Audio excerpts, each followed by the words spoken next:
Hey everyone, Tin Man here, and today we're going to discuss one of the most difficult concepts in Dota Underlords, understanding how and when to commit to certain strategies. This is an extremely important skill, and in my opinion, it's what separates the truly great players from the merely good players. Much of what we'll discuss here is heavily dependent on the meta, so try to grasp the general concepts, which you can then broadly apply regardless of how the meta shifts. When I say committing to a strategy, it does not mean that you're locked into a very specific unit build, but rather that you have a general direction. Maybe you know the core 6 or 7 units that you want, but the remaining units can be determined later in the game, depending on what is available. First, I want to define what I call a reasonable composition.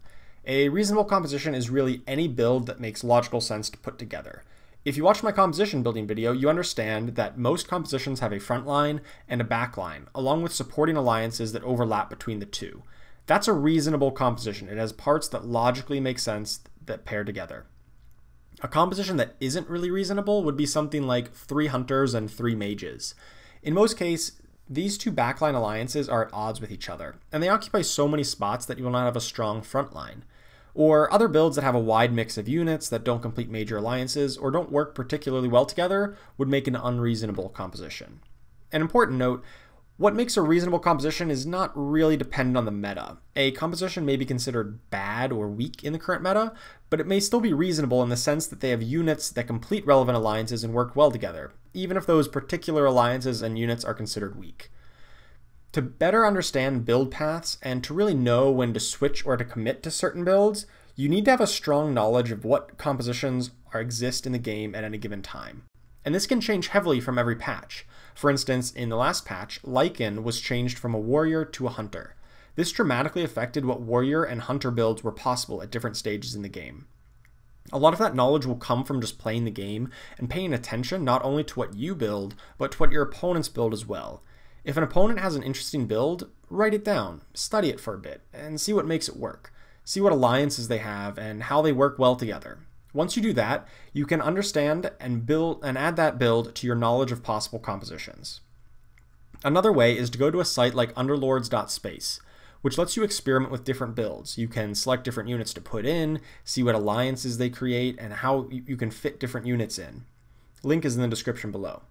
It's important that you build up a repertoire of knowledge of these different compositions, because every unit that you buy will pull you in different directions to some set of these compositions. And if you do not know what compositions exist, then you can't understand what directions the units are pulling you towards. You do not need to memorize every possible build, but the more you know, the better you will do. Let's take a look at an example. Take Tiny, for instance, one of my favorite units. When you buy Tiny in the early game, he pulls you in a lot of different directions. These directions are the set of all compositions that Tiny is either a part of or can help you build towards. For instance, Tiny can go into a 3 or 6 warrior build as he contributes to the warrior alliance and has a relevant CC ability. He can also go into a 4 primordial build where he can serve as a frontliner. He can also work into mage compositions since they often want Razor or Morphling, meaning that Tiny will make a good frontliner, at least into the mid game. He'll often be replaced in the late game of mage compositions, but he's very useful until you get to that point. On the other hand, Tiny pulls you away from other builds. Things like Knights do not really need Tiny. They do not normally play any other primordials, and a Knight's warrior composition is not really reasonable since those two alliances do very similar things and they're at odds with each other. Similarly, Tiny pulls you away from elusive compositions for the same logic as Knights. They don't really make much use of either of his tags. Every unit in the game pulls you in different directions. Tiny is probably one of the most flexible units since he goes into so many different compositions, whereas other units are much more narrow. They only pull you towards one particular strategy. It bears repeating, if you do not know what reasonable compositions exist and what units go into them, you will not be able to tell what direction each unit is pulling you towards. So as we play out the early game in the first 10 rounds or so, we'll be collecting a lot of pieces that pull us into a lot of these different directions. So how do we decide which way to go? Let's start with the quantity of units. Quantity is easy, right? You just count units. If you have 7 warrior units versus only 5 knights, well, warriors are going to look a lot more appealing. And by simply counting, you're more likely to play them over knights, since we know that generally these are mutually exclusive alliances from the composition building video. But what about star level? That makes things a little bit more difficult, right? Having a 2-star version of a unit like Batrider here means that you bought 3 copies of that unit. So by the quantity logic, you should count it as 3. But in reality, the 2-star unit is much more useful than 3 random units, since they combine to become more powerful and only take up 1 spot on the board towards your maximum number of units. So should you count it as 4 units for our purposes? Or 5? It's really hard to tell. There's no set rule. But just note that 2-star units are a much bigger draw towards certain strategies than an assortment of 1-star units. Another, even more nebulous consideration is the overall quality or power level of the unit. There are several questions that you have to answer for this. How important is the unit to the composition it's pulling me towards? Can it be replaced? And how useful are they along the way? In this example, Doom is a powerful 4-cost unit with a Demon tag, is a much higher quality unit than Axe, who's a weak 1-cost unit with a relatively weak Brawny tag and a replaceable CC effect. Another example, units like Lina in Mages are not a very high power level. She's not very important to mage builds who focus on AoE damage since she does a single target effect, and she's easily replaced by plenty of other mages to make 3 or 6 Mage Alliance builds. On the other hand, a unit like Dragon Knight is much more important. He's critical because he's the primary damage source of most compositions that he's in. If you want to get to the 6 Knight bonus as well, there are only exactly 6 Knights, meaning you must use Dragon Knight. Now, these are 2 extremes, and most units generally fall somewhere between the 2 in terms of quality. Dragon Knight in particular is really an outlier because as a 4-cost unit, you will generally be pretty far down a certain path before you see that many, and they're not that great until you get them up to 2-star. Even without going to the extremes like Dragon Knight though, there are other key units in compositions that cost 3 or less.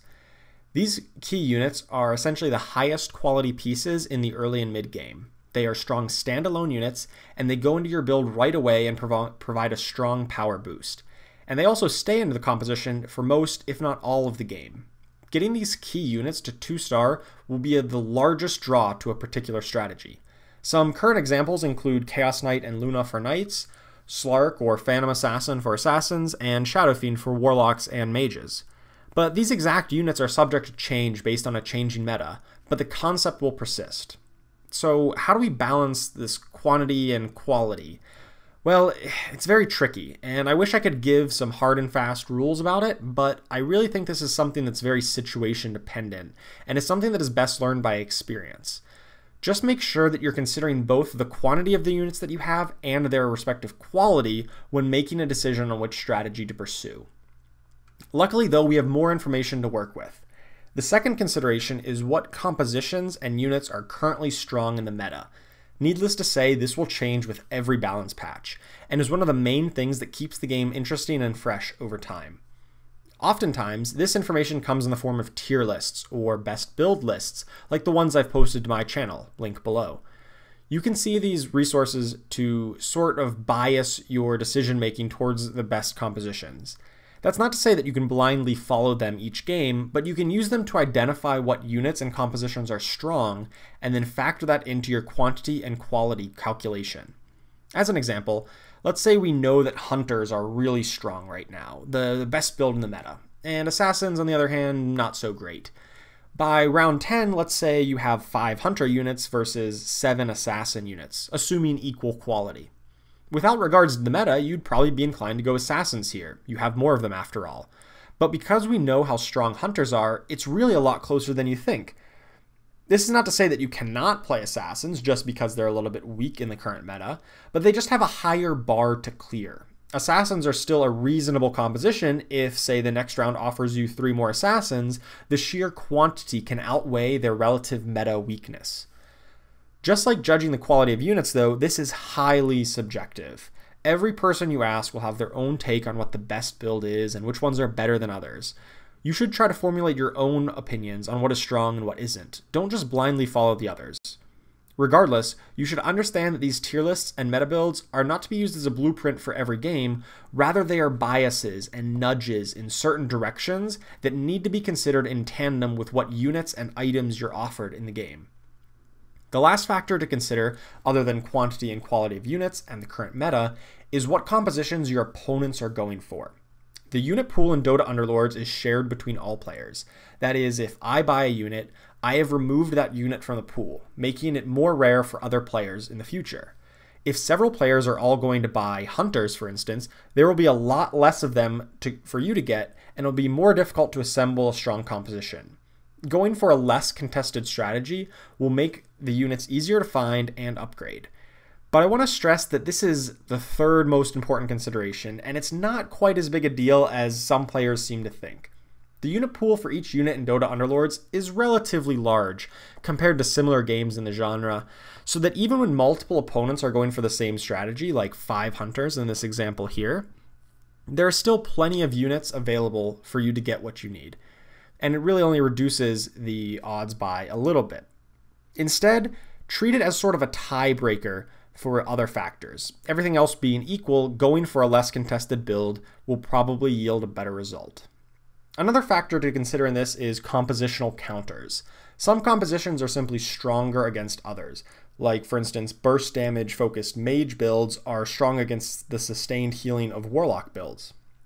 But once again, this is a very small factor, since there are 7 other players you could possibly face, and by the time the field narrows down, and it's more predictable who you will play against each round, you are likely well committed to your build and can't alter it by that much. One last note about timing. In the early game, you are not committed to anything, buying and selling all kinds of units. Generally by rounds 10 to 15 is when you really start to get a good idea of the direction you're going to go. The loot rounds on round 10 and 15 are also very big indicators. If you get important alliance items in those rounds, it can very easily sway your decision, just like getting a strong unit would.